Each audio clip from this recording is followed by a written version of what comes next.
Hello and welcome to Petrol Media. I'm your host Terrence, and today what I wanted to discuss was when is it the right time to get rid of something? As we all create music, we tend to go through phases, and usually it means that you started with one thing and you work your way to other things. As you progress and get better, you improve, you buy the next thing and you upgrade to the next thing. And in that process, you end up owning a lot of different pieces of gear. Now, you don't need to keep all of your gear. Although sometimes I find myself holding on to things a little bit longer than necessary, sometimes to my detriment because I miss the window on when it's time to return it or trade it in. But usually that means I find a way for it to benefit me in the long run going forward. So, as an example, I actually still own two Mbox Mini 3s or Mbox 3 Minis, whatever the third generation of the Mbox Mini was. And I still can use those. They're not compatible with the current version of Pro Tools, and that's totally fine, but they are still solid audio interfaces. And I dare to say they're as good as the Scarlett 2i2, and they work with pretty much every DAW. So as long as you have the drivers, they work. If you have a Mac, the Mac automatically recognizes it and loads the correct driver for it, and it just works. On a PC, you need to make sure you have the right driver. As long as it's compatible with Windows 10 or 11, you should be perfectly fine, and it works. But beyond that, I have found myself in a position where it's time to upgrade, and some things I'm getting rid of, I didn't expect that I would feel that it was the right time to do it, but it actually is the right time to do it. So what am I getting rid of and what's coming? First on the list, and it's kind of a weird one because I haven't used it in a while, is this wireless lavalier mic receiver and transmitter.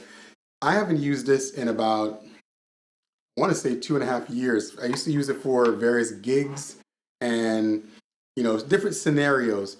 Is that I was able to use this in a recording session scenario, which was kind of crazy. I actually didn't have a full setup that worked well for me. So what I ended up doing was setting this up in the studio with me, and the sound booth was downstairs in another room.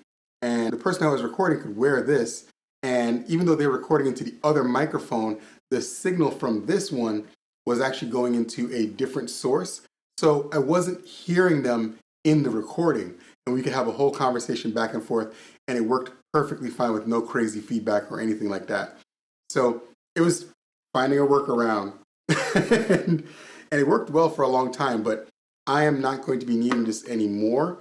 So this is actually going to be on the chopping block, and I'm going to go ahead and take it over to Guitar Center to trade in. Next on the list is a mic that I really respect, mainly because this mic has held me down so long. And I'm talking about my Rode NT1000. This is an inexpensive, rock solid microphone. If you're looking for something in the 300, it used to be 500, but 300 range, even 250, you can find this for 250. This thing is solid. And most Rode mics are really solid, but this one was really, really good. But right now, with everything going on with us, I'm not really using this. So there's no reason for me to keep it. And I can put that money to use somewhere else. So that's what I'm going to do. The next thing on the list that's going to go is actually my other audio interface, not the M boxes that I talked about, or not even the Mbox Pro Firewire that I have, because that's not worth anything other than decoration value at this point. But it is something of value, and that is my PreSonus IO Station 24C. This thing, what's the story on this? So I actually got this when I decided to get back into the music industry stuff full time and focused. And it gave me an opportunity to try out Studio One while I was waiting to get my new Mac and get back into Logic 100%. And when I got back to Logic, this was a really solid interface. It actually interacts with Logic really, really well. It has DAW control. There's just a lot I could say about this. The interface is USB-C, so very fast input output for the I/O for audio, and its interaction with the DAW is incredible. I've used it with Studio One once or twice, but with Logic, it was really, really good. Obviously, it's better with its native DAW, but I don't really use this too much. I actually haven't used this for, I want to say, almost a year and a half. And it's not because I can't use it, it's just the SSL 12 has really covered so many things that I don't need it. And I thought I'd be using it actually upstairs, but most of the time what ends up happening is I have the MPC 1000 upstairs and then I bring it downstairs and connect it to everything down here. So I'm not really using it in the capacity I thought I was going to use it in. So it doesn't make sense to keep it, and it's going to go ahead and go. And the last thing that I'm putting on the chopping block on this list is something that I didn't think I was going to consider parting with, because it has been rock solid for me in all my different uses. But I don't know, it just became apparent that it made more sense to move on. And in many ways, it's essentially the entry level item when you're dealing with the newer MPCs. Although it is a controller and you're able to use it with the software, and MPC2 software is really great, the software is a little hindered by it in a sense, because you are trying to emulate using this thing without having to touch the actual mouse or the keyboard. But unfortunately, because of the way they chose to design it, you end up having to touch the mouse and keyboard. This is my MPC Studio 2. This thing is actually really, really good. And I'm not trying to put it down. I think the goal of what this was trying to do is just to capture and bring those people into the ethos. And then once you're in and you like this, you're going to start looking at the other items. The item that this essentially replaced was the MPC Touch. The MPC Touch actually was better as a controller because it essentially was alive without all the other bells and whistles. The downside of the MPC Touch was the audio card. The audio card had some limitations on it, and I guess you could say the timing of it was part of the problem too. It was essentially the item that Akai used to transition back towards standalone. So when they went from the Touch to the Live, they looked exactly the same. All the button placement on the Live and the Touch are exactly the same places. So the only difference is the Live has all the extra stuff inside, so it can actually be standalone. And this, I think that was the plan. Like, this was to bring back that scenario minus the audio card, because the audio card was the problem. I think if Akai had made this and called it the Touch 2 and got rid of the audio interface, that would have done it. That would have been exactly what people needed for the controller version for the MPC. But at the same time, is it necessary when in reality you can just pick up a 1 and you can run with the 1? So that becomes the conversation that needs to be had. It's like, do I buy this, or do I buy the 1, or do I get something else? And start to have some redundancy.